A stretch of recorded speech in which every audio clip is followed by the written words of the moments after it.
Thanks for taking the time to download the Inside the Jungle podcast. To send along your feedback about this show, send your emails to insidethejungle@spnt.tv. What's happening, everybody? Inside the Jungle, the Wednesday night roundtable continues this week. We're talking about the offensive line in our position group series. There was some news this week when Pollock was cut by the Bengals. We'll discuss what that means moving forward. And the Combine has come and gone. Maybe we'll talk about it? That's all coming up on the Wednesday night roundtable here at CincyJungle.com. This is the Wednesday Night Roundtable with Nick Superling, Mickey Menzer, Anthony Cosenza, and Scott Bantel. Good morning, good evening, good afternoon, wherever you are around this lovely world. It's the Wednesday Night Roundtable, part of the Inside the Jungle podcast, episode 185 coming at you live here at CincyJungle.com. It's the off season, but we keep going here on the program, and I'm proud to say, I'm excited to say, the Fearsome Foursome are back this Wednesday evening. The one and only Mickey Menzer, live and in person here. What's up, man? How you doing, Mick? I'm doing good, man. I'm pumped. I got to have a lunch today. I know this isn't Bengals related, but I got to have a lunch today at the Red Stadium in the locker room. So it just shows that we're advancing, ever so close to spring, which means football's right around the corner. Let's bypass that spring sport and just talk about football. Yes. Because it might be a long season in Cincinnati here in 2015, but we'll see. We'll see. Spring training obviously got going recently for the Reds. So you were in the locker room eating lunch. How did that work? Yeah. It's an event so they can try to get our company to buy tickets, boxes, whatever. But we got to have lunch there, catered. It was pretty good. Well, if the Bengals are listening, we'd love to have lunch in their locker room someday. Yes. Well, cool. I'm glad to have you back this week. Scott Bantel, the bearded Scott Bantel. How you doing, Scotty? Doing well, Nick. Sporting the beard down in these Arctic temperatures. Enjoying a nice 24-hour hot streak here in Cincinnati of like 30 degrees. Pretty much sweating in my basement. It's cold when you walk outside when it's 18 degrees and you feel like it's warm. Yeah, I've been thawing out pipes all week, so that's not fun. No, that is not fun. Well, we're glad you took some time out of that pipe thawing to join us here on the program. Appreciate it. And we welcome back the man after his week hiatus from the program, looking fly here, Anthony Cosenza, fresh out of work. Appreciate you rushing home, AC. How you doing, buddy? We missed you. Yeah, I'm probably going to be a little rusty. It's been a few weeks. We had the 1 week off, and then I couldn't make it last week. But it's good to be back on. And, gosh, you guys are sitting there. I was almost thinking I was reading hashtag Midwest problems with the weather talk there. I'm glad I don't experience that, but good to see you guys. Well, we're glad you're back. We missed you. It has been a while since we've spoken with you here on the program. This week we'll continue with our position group series. Let's get right into it, shall we? Let's talk about the offensive line. Last week we covered the tight ends. This week it's the O-line. And I would say this group had I don't know, I would say they had an up and down year. There wasn't anything flashy. There wasn't anything spectacular. It's easy to divide this group into two phases, obviously the run game and the pass game. We know with the run game, once Jeremy Hill was inserted into the fold at the starting position for the running back spot, the offensive line and the running game really seemed to open up. So just want to get your initial thoughts, Mickey, on the 2014 offensive line as a whole. It's a tough one, Nick, because it did kind of change throughout the season. I think the beginning of the season, the offensive line started off pretty darn hot. Then there was a middle period where there were struggles, and then Jeremy Hill did kind of relight that fuse and allow the Bengals rushing game to kind of dominate at times, especially I think none bigger than that Denver game. So I don't know. I'm going to go and say I was happy, but I definitely think there's room for improvement. There were a lot of injuries on the offensive line this year, more so than I think in years past, Scott. None more so than the Andre Smith injury, and then the subsequent substitution of Marshall Newhouse. We saw how that went. But overall, your thoughts on the line in 2014? It's kind of a weird season for the offensive line. It was, it's kind of like my golf game where nothing ever fits together at the same time. You look at the beginning of the year, and they were doing great from a pass protection standpoint, but they really couldn't get any traction on the run game. And then as the season progressed, the pass blocking was still fine, but it wasn't as good as it was. But the run blocking really started to take off. And some of that had to do with Jeremy Hill in the backfield. But they ended the year number 6 in the running game. They ended the year, I think, third with the third least sacks. And Pro Football Focus had them ranked as the third best offensive line from a pass blocking efficiency standpoint. So I think all in all, you'd have to say pretty good year. Your thoughts, Stacy? I know you were a big Jeremy Hill fan. And once he was inserted into the lineup, things really seemed to kind of change for the offensive line. But there were some issues in the middle part of the year. Yeah, you saw some of the same issues plague Andre Smith again at right tackle. He actually wasn't playing very well at all when he was in there, I thought. And then he went down with the injury, and they kind of put it together.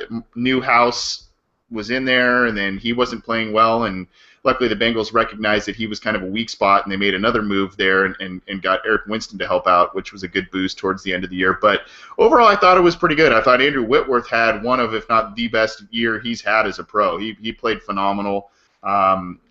There's some concerns on the interior of the line. Center was probably the weakest link, kind of to be expected with a rookie. You've got the question marks going ahead now with Clint Bowling, and he played decent throughout the year, and I think most Bengals fans want him back. So I don't know. I thought it was a good group all around. Probably not great, but they weren't some of the big problems of the Bengals this year. I would say. I want to get to the Clint Bowling discussion a little bit later because it is going to be a talking point this offseason since he is a free agent. But I want to go back to Andrew Whitworth, and AC brings up a great point. A year ago, Mickey, the discussion was largely dominated about whether or not Andrew Whitworth should be moved inside to play guard, and the Bengals re-signing Anthony Collins. And, they stuck to their guns, and Whitworth, obviously, he voiced his opinion, said he'd rather play tackle, and he went out and probably had his best year as a professional at the tackle spot, and probably should have been an easy Pro Bowl nod for the Bengals. You're right, Nick, and it's an interesting conundrum there. If hindsight being what it is, I think the Bengals made the right call on Collins. I think he fit well on this line, but couldn't hold water in Tampa Bay. But I mean, what would have happened if they would have got a hometown deal from Collins, left Whitworth in a guard? Would the line had picked up, maybe improved from where it was last season? I don't know. There's no denying that Whitworth is one heck of a tackle, but he's also a pretty darn good guard. And I mean, just having him on that side of the line makes that side of the line better. But if you could have a guy that complements him, that maybe like Collins was a better tackle, so they moved Whitworth in, and that was pretty strong. Those guys played well together. That's a what if for me, right? If they could have gotten that done, would that side of the line just have been nasty? That being said, to your last part of your point, Whitworth was awesome at left tackle. He had another solid year, and you just hope that he has a little bit more in the tank. He's been around for some time.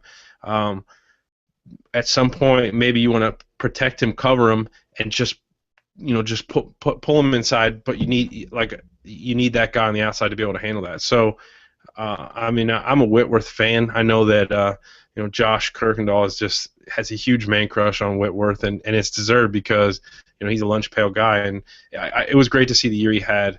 I just wonder where that takes us next year. What I remember about last year too is that Whitworth had off-season surgery on his knee, and I believe I remember seeing a lot of it there on Hard Knocks, him recovering from whatever procedure he had done on his knee. and he kind of got a late start with the Bengals, if my memory serves correctly, and it showed, I think, a year ago. And this year, Scott, he was the healthiest he's probably been in his career, and it showed on the field. He had a great year. Yeah, he had an awesome year. Probably, like AC said, his best of his career, in a pretty good career. You know, I was kind of a fan of keeping him at left guard if they could have got Collins at a decent deal, but that didn't happen. He had a great season. I think you do have to look at, though, with Whitworth turning 33, you got to start looking at, all right, who's going to replace him? You know, maybe the natural progression is you bring a guy in, he plays a year at guard or just as a backup, and then maybe you do shift Whitworth inside. But it is something the Bengals have to start thinking about. You know, when tackles start getting up there around 33, 34, 35, you don't know how much they have left, especially with the knees. So great season, but they do have to start looking at, all right, who's coming in behind him. Let's shift gears now, and you know, a year ago there was a lot of talk surrounding the Bengals center position. Trevor Robinson had been on the roster and had filled in, I would say, quite well in the absence of Kyle Cook. And then Kyle Cook, you know, last year he struggled at center. The Bengals ultimately decided to cut him last offseason. And in the draft, they drafted Russell Bodine, AC, and they plugged him in right away. He was the starter at center for all 16 games and had a really good season for a rookie.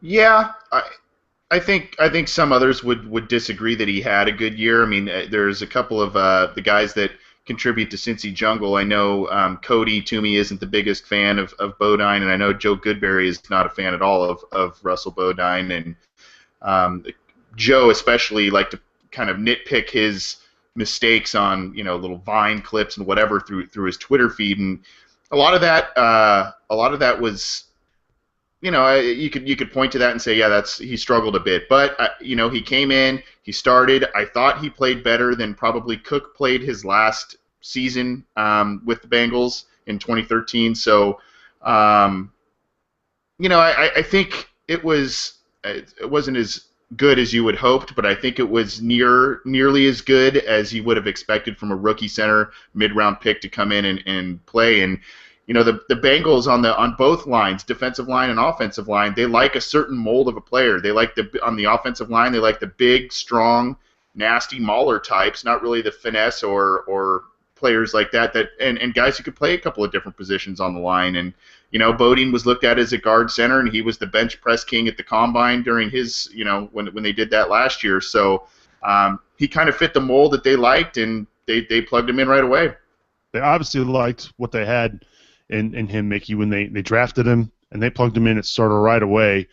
You know, for somebody who is a mid-round pick, you know, not somebody that a lot of people expected him to be the starter right away, to go in there and be the starter and lead a pretty solid offensive line in 2014. Were you pleased with the results with Bodine at center? I was, and it's interesting. I think that the message or the grade for his rookie season will really be defined by these next couple seasons, right? If Bodine continues to improve, then you're going to say this was a pretty solid start to his career. You know, he had a pretty good first season. If that's his ceiling, then he's going to be someone that you're probably going to want to replace in a couple years. But I agree with Anthony that I think it's a great start to a career. I think to throw a guy in at center with all the added responsibilities and for him to play that way, that's pretty good. And you hope it's someone that, you know, gets more comfortable with the guys around him and gets, you know, more comfortable with the play in the NFL. But there's not a lot of complaints, and I was one of the guys banging my head on the wall as I'd see the slow-mo clips of how he'd miss a block, because at times we would see pressure up the middle, but then there was other times where he was pretty stout against some solid players. So I'm happy with the pick. I'm happy plugging him in and letting him start. One thing I kind of wonder, though, is why they're so comfortable taking a mid-round pick, like you said, Nick, and throwing him in at center to start right away when they won't do that with like a corner. I don't understand.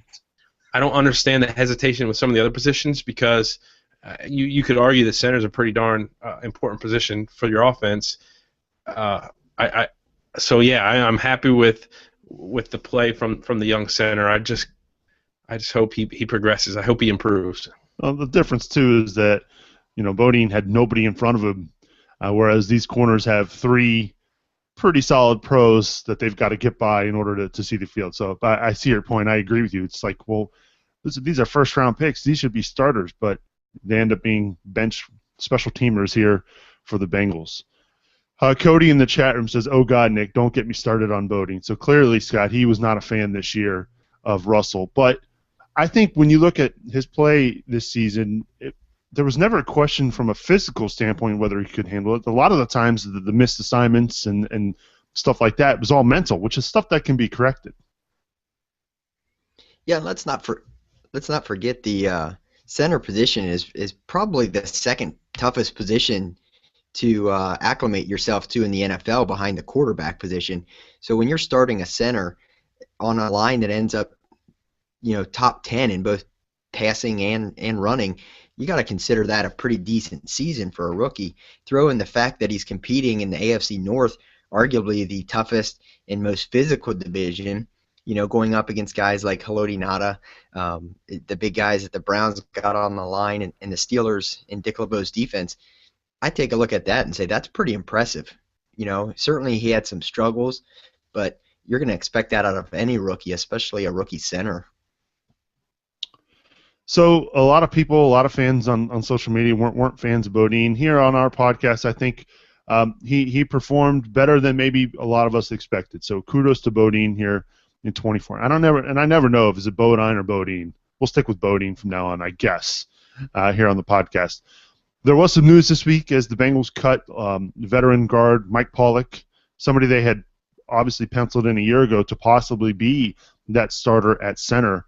And this year, obviously, they've decided to part ways, leaving only 3 current guards on the roster. AC, can you name them? The guards? Yeah. Well, Zeitler's one, obviously, right? Nick, you're killing me here. Hopkins, right? Trey Hopkins is another, right? Go. Yeah, and I don't know what is. Clint Bowling. Yeah. Well, he's not really on the roster. That's why I wasn't really. Well, thinking about he's according to Bengals.com, he's listed here on the roster as a member of the team. We're talking semantics because I'm seeing him as a free agent. But yes, okay, there you go. Zeitler, for a guy who was drafted in the first round and was much hyped coming out, we didn't really hear his name called a lot this year. Struggled with injuries too. Your thoughts on Zeitler here as he progresses through his career? I think he's just going to be a pretty solid starter. I don't know that he's going to be the All-Pro or a Pro Bowl type. I think it was either his rookie year or I think it was his rookie year. He played at a near Pro Bowl level. Then he kind of I think he got a little nicked up in 2013 and didn't play as well. And then he had a pretty solid year this year, but not spectacular. So I think you maybe have seen him plateau a little bit, and it's okay because he's playing at a relatively high level. So he's another one of those guys, nasty, mean, and will maul a guy. But you go back and you look at the Bengals passing up David DeCastro, who now he had a major setback as a rookie, but now has really begun to hit his stride as an NFL player, and they passed him up to move back and get Zeitler, and you kind of say, well, was that the wisest decision? You're gonna see a lot of DeCastro over the next couple of years, so maybe you look at both of their careers and judge from there. But overall, I think most fans are pretty happy with Zeitler, and I think he's going to be a pretty solid player for his entire career as long as he stays healthy. I remember screaming when they moved back and passed on DeCastro, and I was even more upset when the Steelers ended up getting him. So yeah, that's a name I certainly will never forget in Bengals draft lore. Give me your letter grade, Mickey, for the offensive line as a whole here in 2014. I'm gonna go B-, Nick.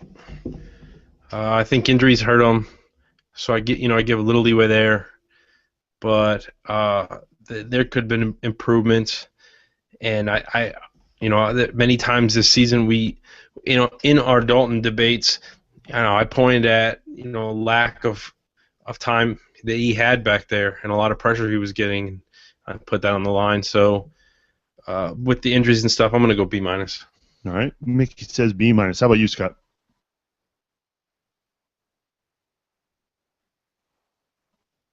Okay. Sorry, computer froze. I couldn't get to the mute button. I kind of had to convince myself of this, but I'm going to go A. And the reason is the line ranked third in pass blocking efficiency. The run game ended up sixth in the run game. So I'm not sure how I can give the offensive line, even given the injuries they had, anything less than an A when they are top six in both categories. So I will go with an A. All right. How about you, AC? You go B+. I thought the big question going into 2014 was going to be if the offensive line was going to be able to give a big boost to the running game. And especially the last half of the season with Jeremy Hill, I think you saw that. So I was pretty pleased with the running game this year, which has really been not so great the past few years with Andy Dalton at quarterback. So because of that, because of Whitworth's play, Bowling was solid. There was up and down between Zeitler and Bodine, and Andre Smith didn't look great. But mostly because of Whitworth and the running game as a whole, I'll give him a B+. All right, so we've got a couple B's and an A. You know what? I'm going to go B+ as well. I thought it would have been higher had the Bengals not waited so long to get Jeremy Hill in as the starter at running back, as the feature back. I think the offensive line really probably could have done a lot better had he been inserted at the starting spot right away. I think he makes the offensive line better. He's not a guy who's going to run side to side. He goes north and south, and that's always going to help the offensive line. I thought that if I have to go back, obviously the signing of Marshall Newhouse was not great. So I'm going to, that's to me what prevents this group from getting an A. I don't think they did their homework very well. They thought maybe reuniting him with Andy Dalton might help. I don't know how it could have really helped, but obviously he was his college teammate at TCU. But he came in and it was not pretty. And so the fact that they did go and sign Eric Winston and he came in and was serviceable the rest of the season, that's where I give him a B+ when they bounce back here in 2014. Love to get your grades, though. Email me your thoughts at insidethejungle@spnt.tv. You can also send me your tweets at Nick Suberling. Let's look ahead to 2015, shall we? Because we did mention Mike Pollock was just cut by the Bengals this week. Also, Clint Bowling is a free agent, and Andrew Whitworth, as Scott said, is not getting any younger. So moving forward, Mickey, I'll start with you. How big of an off-season priority is it to sign Clint Bowling? And do you think if they can't, how much of a need is it going to be in the draft or free agency to fill that spot? I think they will sign him. I think it is a priority. If they don't, if something happens and they don't sign him, that leaves a huge hole, Nick. There's two guards on the roster, and I mean, do you feel good about those two? And then I don't know. I mean, I think we're gonna sign someone. I think maybe a free agent move. I think we're gonna look at that position in offensive line in the draft. But I think Clint Bowling right now is your top priority, and I'm for that. I think continuity on the line is huge. I think when we've seen lines that stay together in the NFL, they seem to play better every year. It's almost like they grow together. So I think that guard is a huge question mark right now and a priority, and it starts with re-signing Clint Bowling. So is Clint Bowling for you, Mickey, your number one off-season priority? Right now, I would say yeah. I can't think of a bigger one right now. So you've got him ranked ahead of Gresh and Malaluga, possibly. Yeah, absolutely. All right. How about you, Scott? Yeah, I'd agree with Mickey. I'd say Bowling has got to be the top priority. I think the cutting of Pollock, the timing was odd, but I think it tells us a couple things. I know the Bengals were pretty high on that Trey Hopkins before the season last year, before he went down with the injury. So I think the cutting of Pollock tells us that they must be comfortable with how he's recovering, and they're comfortable with him essentially taking Pollock's spot. But if they don't sign Bowling, I think they have some options. I think you could draft a guy in the first or second round, a good offensive lineman, and start him next to Whitworth at guard, and eventually groom him to move to left tackle. There's also the option of, there's been talk in Tampa Bay of cutting Anthony Collins already. So there's always the possibility that if Collins is cut, would they bring him back? He'd be a great backup tackle. So, I don't think they have to sign Bowling, but I certainly would have him as my top priority of the free agents that are out there right now. So Mickey and Scott agree as far as the priorities are concerned with Bowling, AC. The Bengals have shown in years past that they're willing to go out and draft offensive linemen.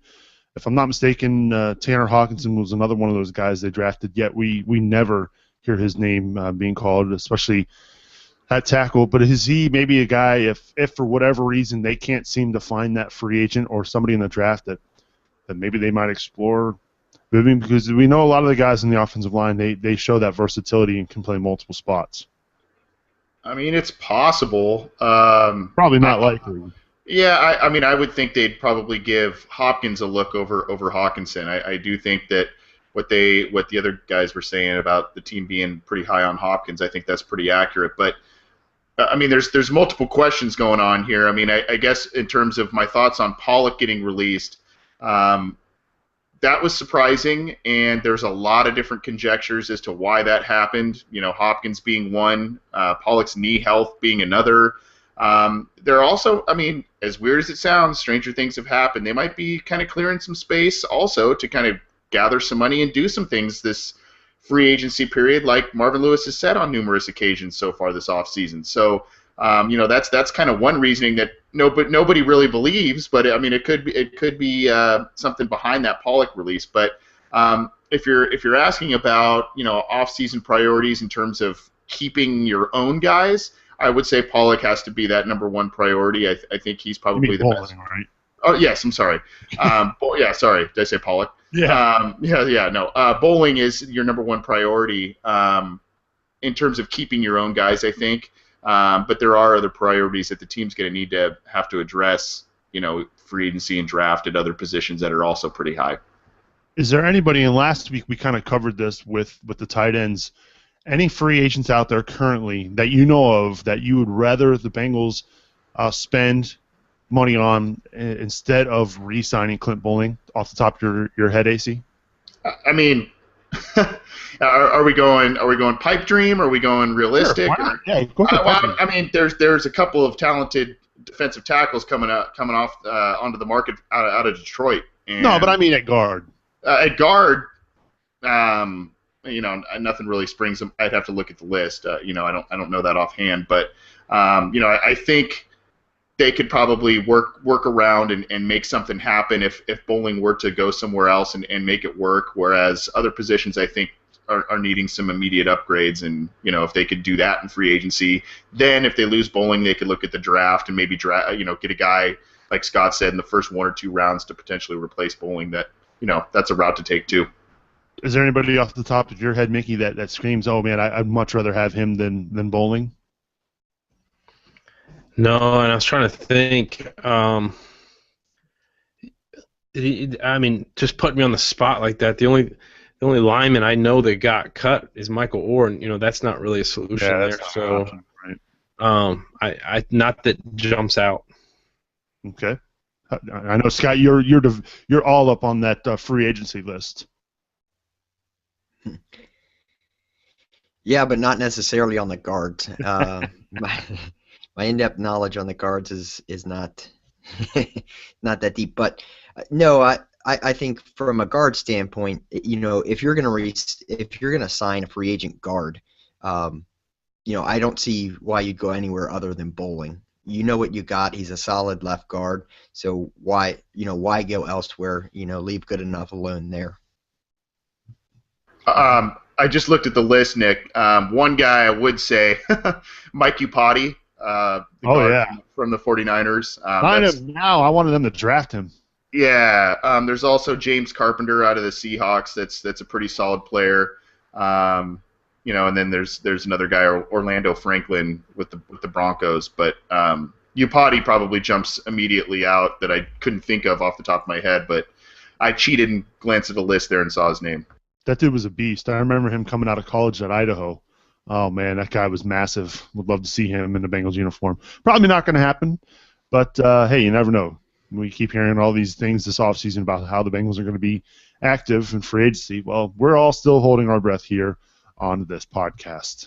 Let's open up the phone lines. 404-946-3397 is the number to call if you want to get in touch and have your voice heard here on the podcast. And we'd like to hear your letter grades for the offensive line here in 2014. And if you have any draft questions or anything of that sort, we'd love to hear from you here on the podcast. Gents, let's open it up. What should we talk about as far as the Bengals are concerned? Is there anything that jumps out? I'll start with you, Scott. Well, I saw something in the chat room, and it's an interesting point. I know you guys said no to Michael Orr, but I was thinking about him the other week. What would you guys think? Would you take him? I would take him as a backup tackle. I'd rather him than, say, a Marshall Newhouse. I guess it depends on if Anthony Collins is cut. Yeah, I mean, Orr's a guy that can play left or right tackle. He's played at a pretty high level in the NFL. Yeah, that's an interesting point too, because a lot of people seem to forget that there's going to be a lot of pretty solid players starting to hit the market right before the actual free agency period starts, because teams are going to start clearing space and kind of making room for the moves that they want to make, and there could be some decent guys out there that aren't really necessarily on the open market yet. So that's something to kind of to watch as well. I mean, there could be an influx of different talent that's not currently out there. We did get a Twitter question, and I wanted to mention this a little bit earlier. This question coming from Josh Schuster. With the news today that A.J. Hawk has been cut by the Packers, he will be available. Would you like him in stripes? Possible for discussion tonight. Thanks for the question, Josh. Mickey, I'll start with you, Mr. Buckeye yourself. A.J. Hawk, he's on the wrong end of, I guess, 30, if I'm not mistaken. He might be 29. But he's cut by the Packers. Had a pretty solid year for Green Bay and solid career. But is he maybe a little old to be signing a big free agent deal at linebacker for the Bengals? Probably. The Buckeye fan of me, wants to reach for the guy that had great years for Ohio State, but maybe, for depth, I would argue that is probably better than some of the guys that the Bengals have pulled in at linebacker, but it all depends what you're going to have to pay for him. So, judging by name recognition and the year that he had last year, he's probably going to, outprice himself for at least the Bengals, and someone will probably overpay for him. So, yeah, I'd pass. Yeah, I was going to say, now that I think about it, they moved Clay Matthews inside to play inside linebacker, and I don't know, AC, if that had to do with A.J. Hawk maybe struggling or if it was a case of injuries, but he is a free agent and, could potentially end up in Cincinnati. Yeah, I suppose. That's been kicked. I saw that kicked around on Twitter a bit. I just don't know how big of an upgrade that would be from Ray Maualuga. I mean, he's been A.J. Hawk's been a pretty decent player.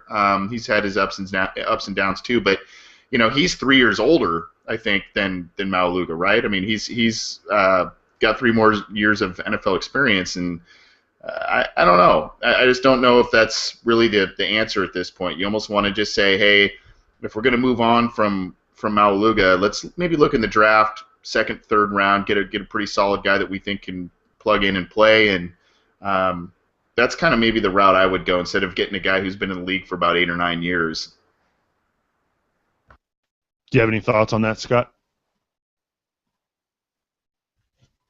You mean on the signing of Hawk? Yeah. I would at least kick the tires. I think he's 31 years old. I think like Mickey said, it's going to depend on what he's looking for in free agency. I wouldn't pay more than $2-3 million, but I would prefer having him over Ray Maluga. I know Maluga had a decent year, but I'd go with a guy like Hawk over Maluga, and that's a position the Bengals need some depth at. So, why not? Thanks for the tweet this week, Josh. Appreciate you getting in touch and setting that in. I don't know if I'm signing AJ Hawk, because he is going to. He is going to command a lot of money in the free agency market, probably, because he is a big name in that linebacker class. I think I also would rather have Maluga back, somebody who's familiar with the defense, and you know what you're going to get with Maluga. So that's just my take. I don't see the Bengals springing for somebody like AJ Hawk. Now, if this was AJ Hawk at 24 or 25, well, then maybe that changes things. But he's 31. And I just don't know.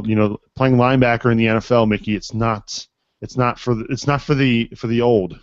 You got to be young, fast, and you got to be able to play and hit.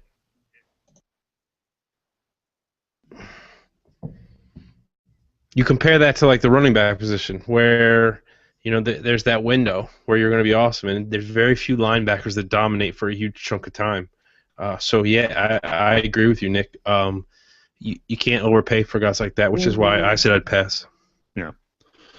Let's go to the jungle line. Area code 513. Hi, who's this?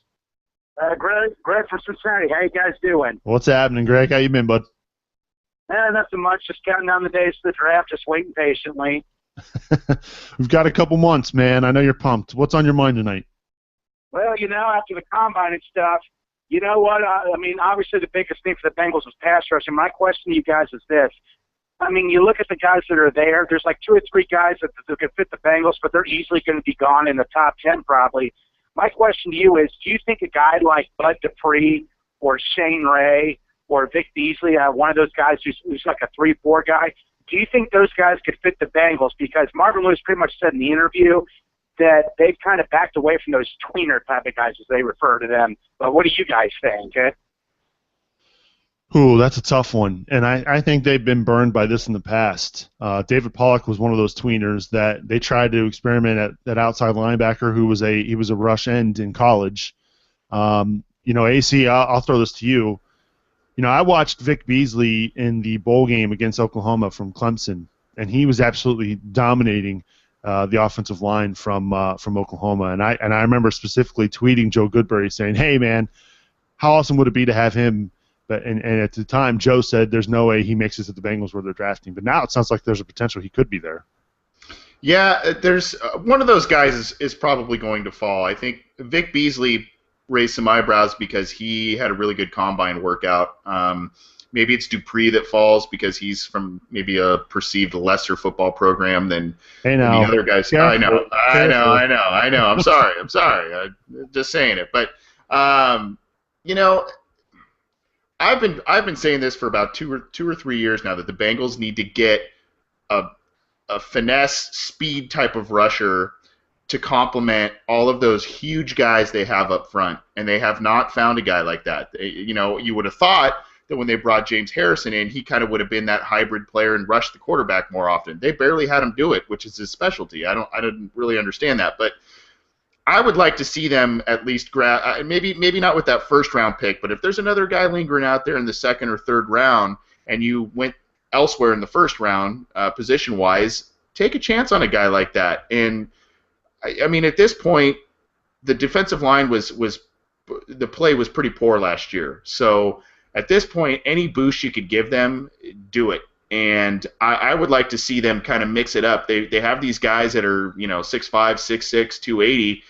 Add a speed guy in there. See what happens. And I think it's a great question by Greg, and it's one I've talked about on the website a couple of times over the past few years when draft day comes around.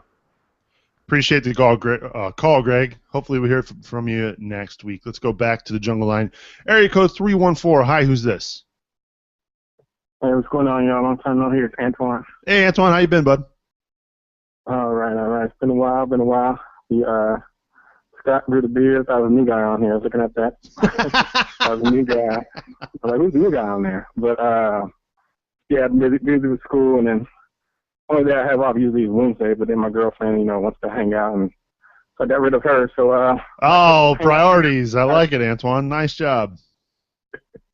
Hang out with you guys now again. Well, I was going to talk about the offensive line first of all, the grades. I think it was an A in the run game, run blocking, but I think about a C minus for pass blocking.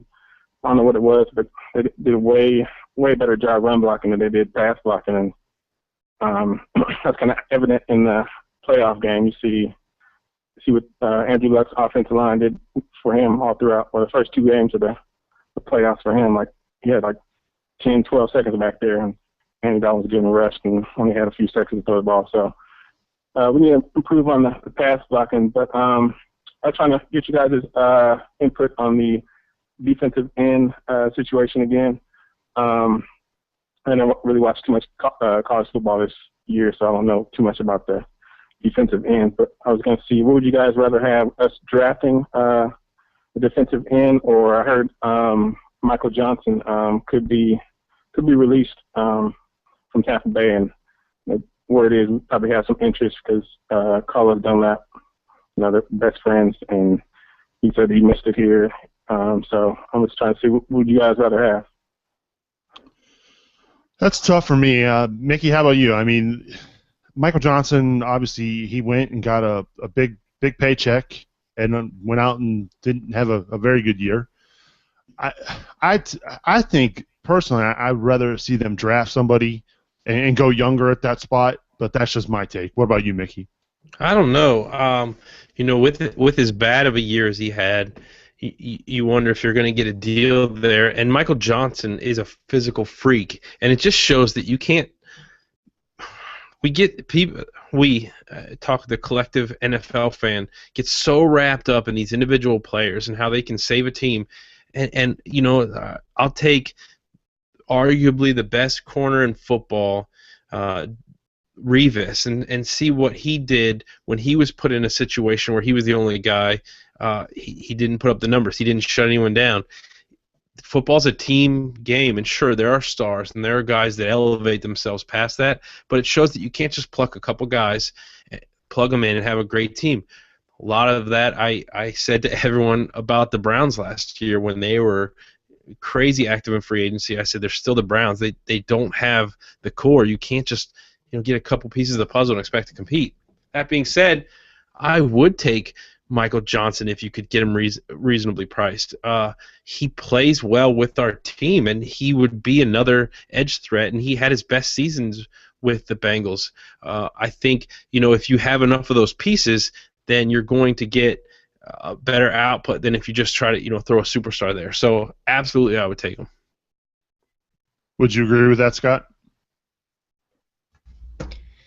I'm kind of torn on the Michael Johnson situation because, he's a known commodity. He's not going to solve the pass rush. His last year here, he had 3 or 3.5 sacks. So you're not getting a double-digit sack guy.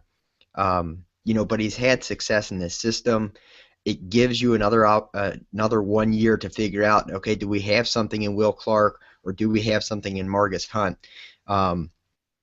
But if you go Johnson, then you do pass up drafting a defensive end in what is a pretty strong draft class for defensive ends. So you're taking an older veteran player, over a younger guy that's probably much cheaper as well. So it's tough. I'm not sure what they'd do in that situation.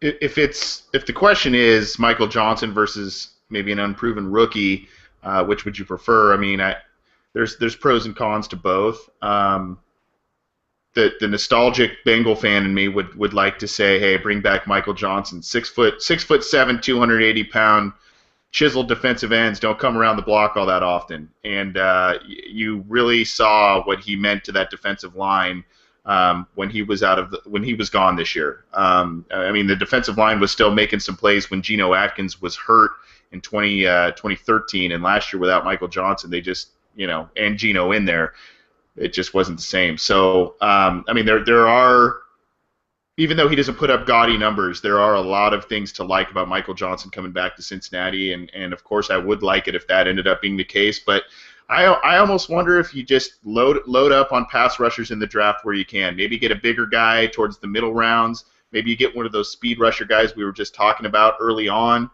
and you just kind of say, hey, this is who we've got. We're going to do it by committee as we've kind of done over the past few years, and we're going to mix and match, see what works, and we've got guys with different skill sets. Let's go for it. And I'd really like to see them load up on pass rushers this offseason if they can. I agree 100% with UAC.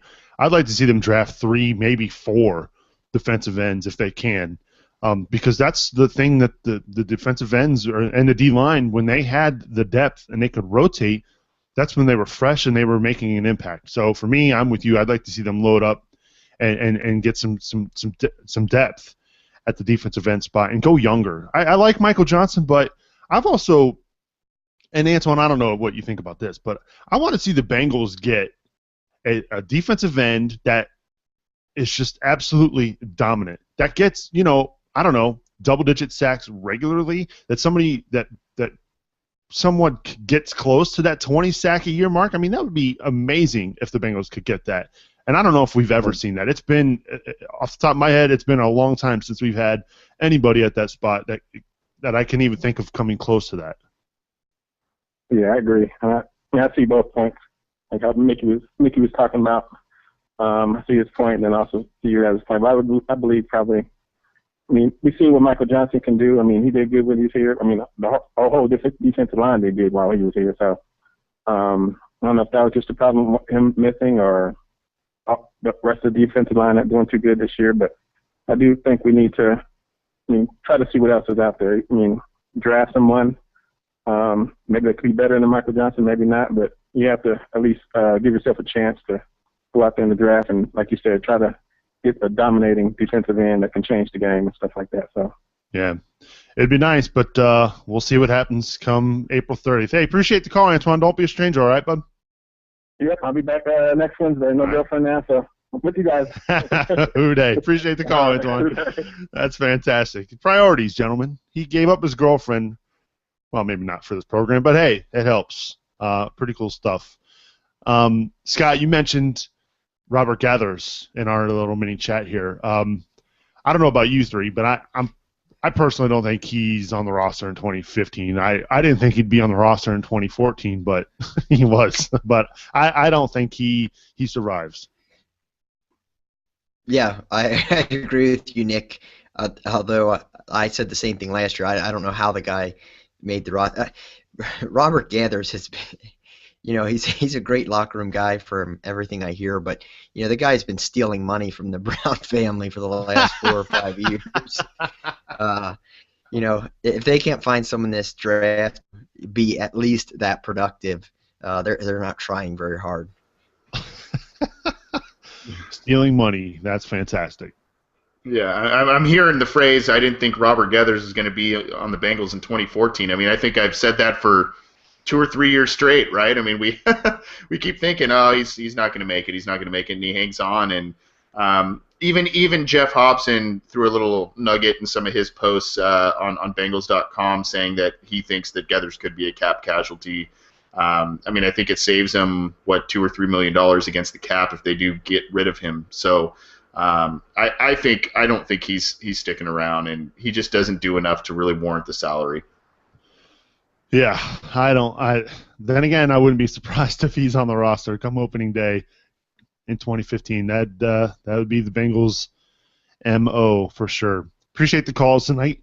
If you want to get in touch with us, leave us your feedback about tonight's program. You can always email us insidethejungle@spnt.tv. Give us your thoughts on the line, both the offensive and defensive line, and what you're looking forward to most this draft season here in 2015. You weren't here with us last week, AC, when we announced that we'll be live at Lachey's on April 30th down and over the Rhine in Cincinnati. I hope we can make it happen and get you out for the live show with us, so we can all be doing the show in person. I think it'd be a lot of fun. I know you're pumped, even though you're long distance from us. Yeah, it's really cool. And actually, I've been pretty flattered about the the feedback and the efforts of some of the listeners trying to pitch in to get me out there and all that stuff. I saw some stuff come through on Twitter, and I guess you've been receiving some emails or something, Nick, and that's not expected on my end at all, but that's very flattering that people care enough to want us to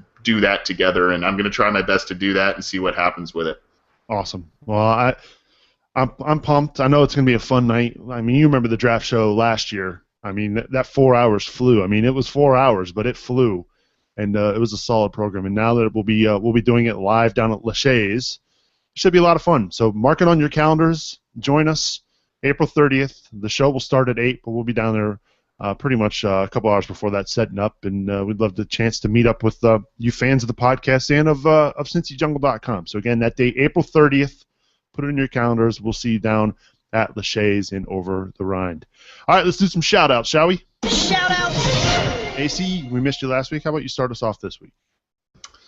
He's been shouted out before, but I'm gonna shout out Fodl. He, I think, was one of the guys on Twitter who was trying to get a campaign going to get me to come out to the draft show. So, yeah. Well, I'm gonna give him the shout out this week. All right, solid. I agree. He's a big fan, a big supporter, and thank you again, Fodl. That was very kind of you to send in your thoughts. Appreciate that.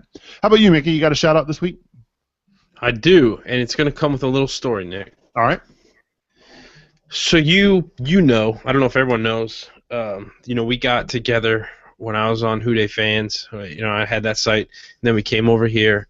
And I started Who Dey Fans because when we would leave Bengals games, we would get so frustrated by what we'd hear on the radio, and you didn't really have a voice, right? So we started that up to have our voice. Now we have one. So that goes into my shout-out. After we talked last week about Andre Smith running, we got fact-checked by Mike Hudson, at Mike Hudson Sucks, and he voiced his frustration with, we were talking about Andre Smith running at the 40, and I did have to correct him, but I just wanted to shout him out for fact-checking us and being able to fire at us and say, this is what I thought of what you said. So my shout-outs to Mike Hudson, and I know he's a huge fan, listener, and I appreciate when he interacts with us like that. I agree with you. That was great because he had me thinking too. Well, did he run without a shirt at the draft or the combine? So I'm glad you chimed in. Yep. And brought that up. Thanks, Mike. Appreciate it. We know you're a big fan as well. How about you, Scott? You have a shout out? Yeah, I'm actually going to give a shout out to one of our chat room guys. We got Steven Anderson in the chat room. He's in there drinking, and he's having a good time mixing it up. I like it. I like the attitude he's bringing, and appreciate how active he is in the chat room and stirring things up with everyone. Good. That's the guy who called me a conehead, right? Yeah, he did. Yeah, that's why he's extra cool. Yeah, shout out to him too. Yeah.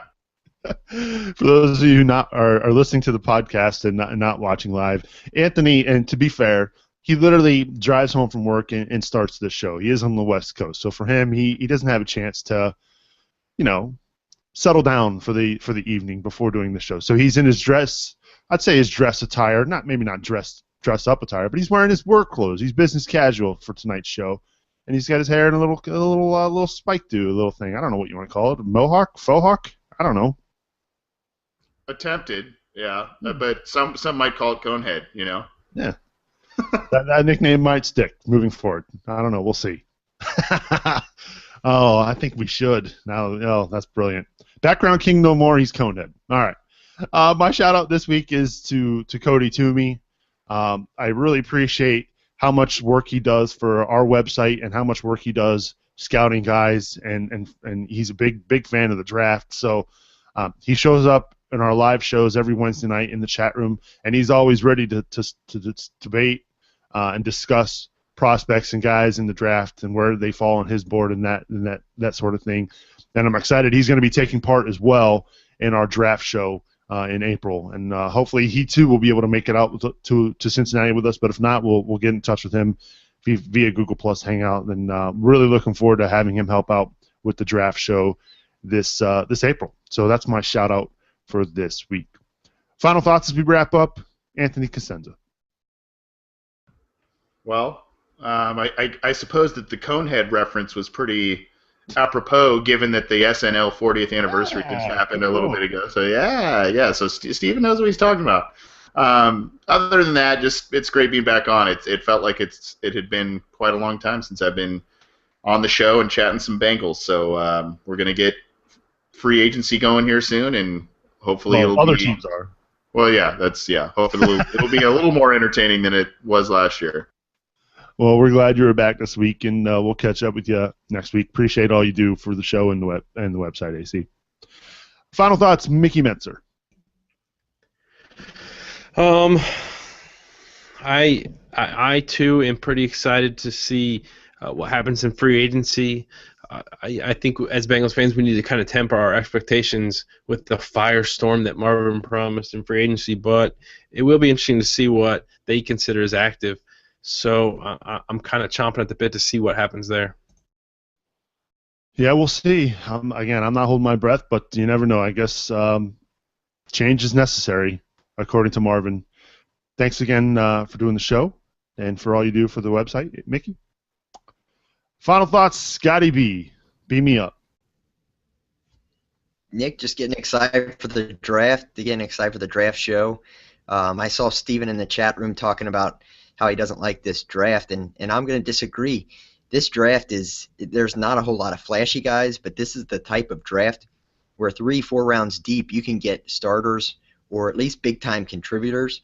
So I think this is the type of draft that the Bengals need. I think they can really add some depth to their roster, and I'm looking forward to seeing what they do in the draft. Well, we've got a couple months. Believe it or not, we're coming up on almost 2 months from draft day, so it should be a lot of fun, and it'll be a lot of fun to discuss it as we continue on with our podcast in the off season. Next week, I think we'll do wide receivers. Sound good, guys? We'll move on with our position group series. We'll go wide receivers next week. Love to get your thoughts, Bengals fans. Get in touch inside the jungle at spnt.tv. Let us know what you think of the 2014 wide receivers for the Cincinnati Bengals. As always, thanks to everybody for your iTunes reviews. If you haven't gone and done so, you can check us out over on iTunes and leave us a review. It really helps get the show out there. Also, just a reminder, too, Inside the Jungle is a listener-supported show, and if you want to help us out and do things like this live draft show that we'll be doing in April, spnt.tv/Patreon. Your contributions will help a lot and will help us hopefully get AC out there to Cincinnati with us as we do that live draft show on April 30th. So if you can, again, spnt.tv/Patreon is the address if you want to contribute in any way possible, and we thank you for your support. Before we get out of here, I also want to thank my associate producers, Andy Lanham, Larry Rolson, and Mike Vardy for all they do for this podcast. Inside the Jungle is an SPNT production. For more information about our other podcasts, log on to spnt.tv. And as always, check out our awesome Bengals coverage over at cincyjungle.com. For AC, Mickey, and Scott, I'm Subs. We will see you next Wednesday night right here at cincyjungle.com. Take it easy, everybody. Hooday! Coneheads!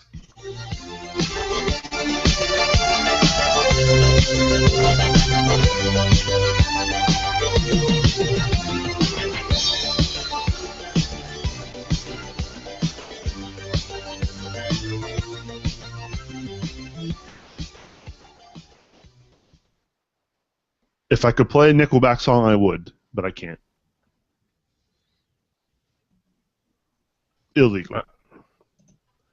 Even in the after party? YouTube would take it down. All right. You can just sing it. I don't. Off the top of my head, I can't even think of a Nickelback song. Hey Nick, for the draft show, guys to invite. You had mentioned the Browns, that you hadn't had much success with them. Do you want me to reach out to the guy that I traded questions with, or do you want to just go with the guy you know?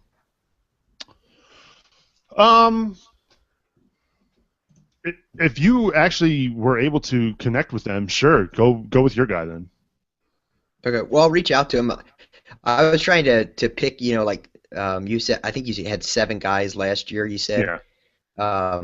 I was thinking I'd reach out to, the division guys the Bucks. I've talked to him before, having the first pick.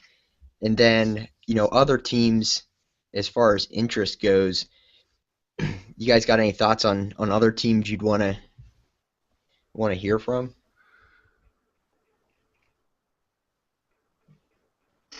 Not all at once. Crickets. Division teams.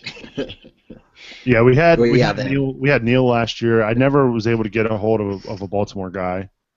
So yeah, the division teams probably would be cool. Other than that, I know we'll have I can't remember is it Scott Thorman that I sent?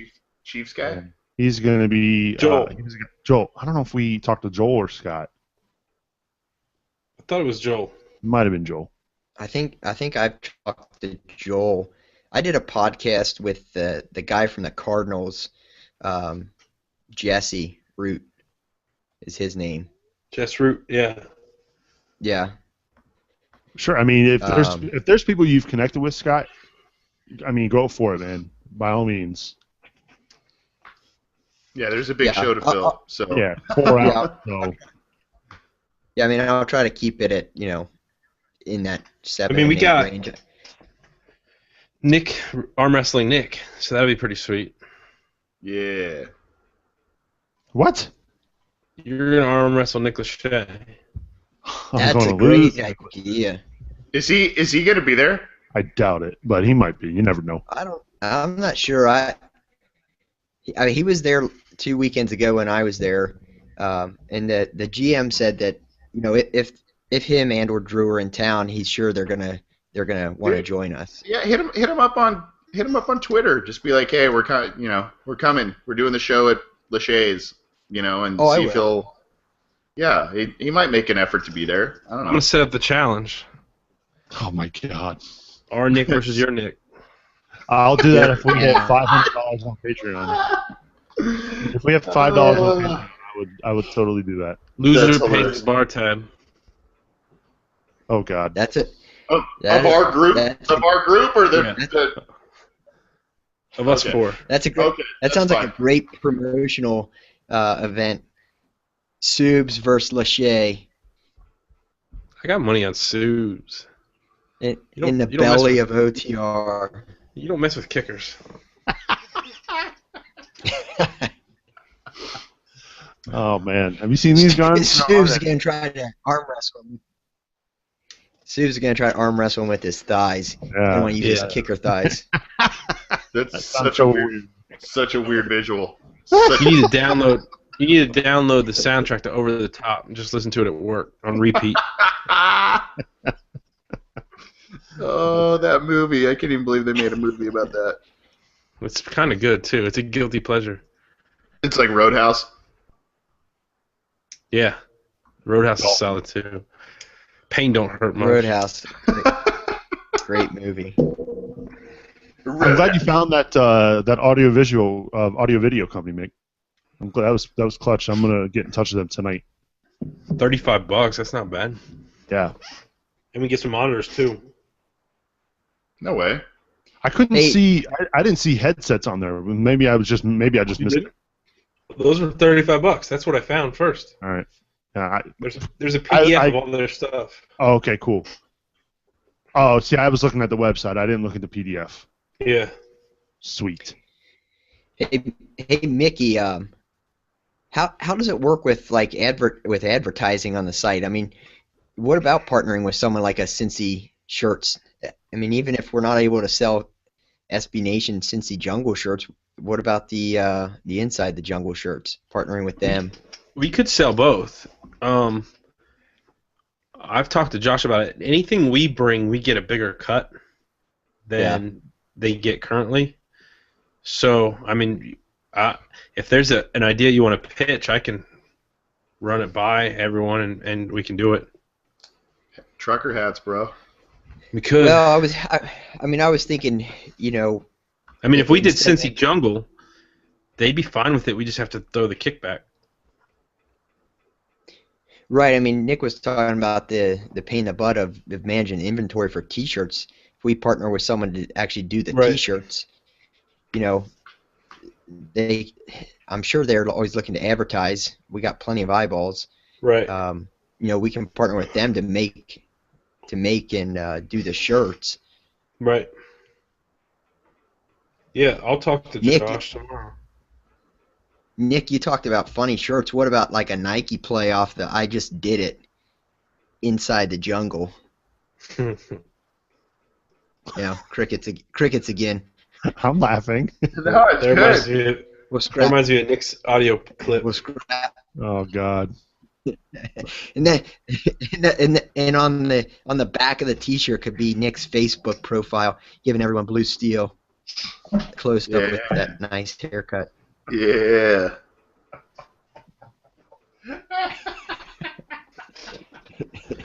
I just want to know when you're going to show us Magnum. Oh my gosh. The shirt could have a silhouette of Mickey and mine's beard on the sleeves. Nick has been. And then maybe a faded cone head shape for Nick has Anthony been in the cleaning it background. up. Oh, you're an ass, dude. Nick has been sprucing it up a little bit. That hair is solid. Hey. He went from shaggy. Apparently, it's better than mine. I mean, good God. Oh, what the hell are we talking about? Nick's gonna start wearing a tie. I mean, take a look at this. He's given up. He's given up his 2 gallons of Diet Mountain Dew. He's cutting his hair. He's shaving. I think he's trying to make a real impression with the ladies at Lachey's. He's a new man. I think he's trying to bring in that female crowd. Him and Nick Lachey are gonna be twins. I tell you. Oh, you know what? I forgot to mention.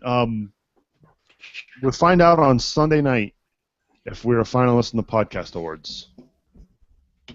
So there's a live show on March 1st at 9 p.m. Eastern. I'll be hosting a hangout with my podcasting pals if you guys wanted to join.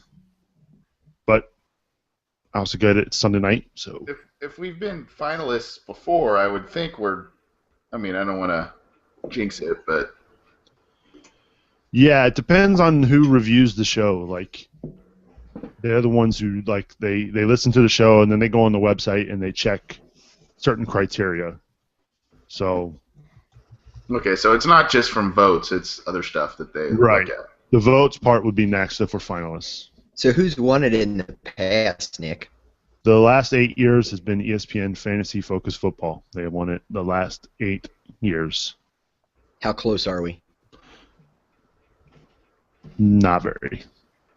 Damn. They don't have anyone on their show though. They don't have any name recognition. They have Matthew Berry. I know. He's only been on major TV shows and everything. He only wrote Crocodile Dundee. And he wrote Crocodile Dundee? He wrote one of them, yeah. I think he was on the league. Yeah. But that show is ending. Is it? Yeah, they're done. That is terrible news. Good. Is that true? Yeah. The league or the podcast? The Fantasy Football Focus podcast is yeah. Done. Oh. The league actually sucked this year. I didn't watch this last. It was terrible. You suck, Superling. I like that Watch show. your mouth. I love that show, and this year it was not funny at all. Really? I didn't think it was funny at all. You know, they need to have Rafi in every show. Yes. Yeah, I agree with that. Yeah. I hate that they actually devote one entire episode to just Rafi and Seth Rogen. Like, that's so stupid. I don't know. If by stupid you mean hilarious, I agree. I know. I think it's hilarious. We just rewatched an old one last night, and it was the one with Deion Sanders. That one was wonderful. At the end, he's like, "Buddy, I don't know who you are." I still think but the you're best about to one get was. chlamydia."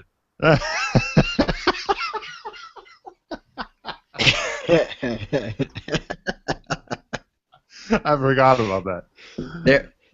I think my favorite one. I think it was the Thanksgiving one from 2 years ago, maybe with Sarah Silverman and Jeff Goldblum. Yeah. Oh, yeah. That was a good one.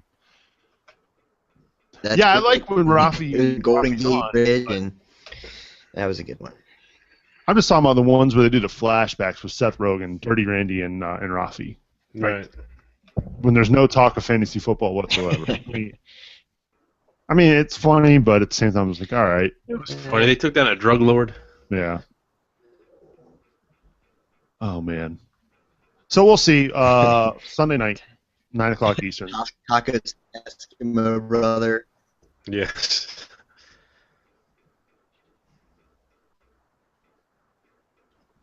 All right, guys. I think I'm going to bounce. Yeah, I got to go get ready for So, work. All right. What's up? All right, boys. What's up? Oh, I was just gonna say, what do the winners of podcast awards get? A trophy. That is all. The Las Vegas hookers. Well. Oh, sweet. Just kidding. There's actually that was a joke. That was a joke, folks. That was a joke. There's a new podcast awards in July. There's like an academy now. Really? So I might submit to that. We'll see. Yeah, you have to actually submit your show, like your best show, to a panel, and then they'll judge it. It's not a vote like the podcast awards. So. A guy, you know, Cody a guy said he has a guy at sponsor. Okay. Mickey, he wants to sponsor our beards. Mine deserves a sponsor. That's true. That thing does. I think it deserves a lot of things. Deserves respect for sure. That's right. All right, chat room. It does, and it gets it, man. Yes, it does. It commands it. We'll see you all next week. Mickey, AC, Scott, appreciate everything. All right. Peace out. See you guys. I see you, man. Have a good night at work, man. Thanks, man. Appreciate it. See you, Scott. All right. See you guys.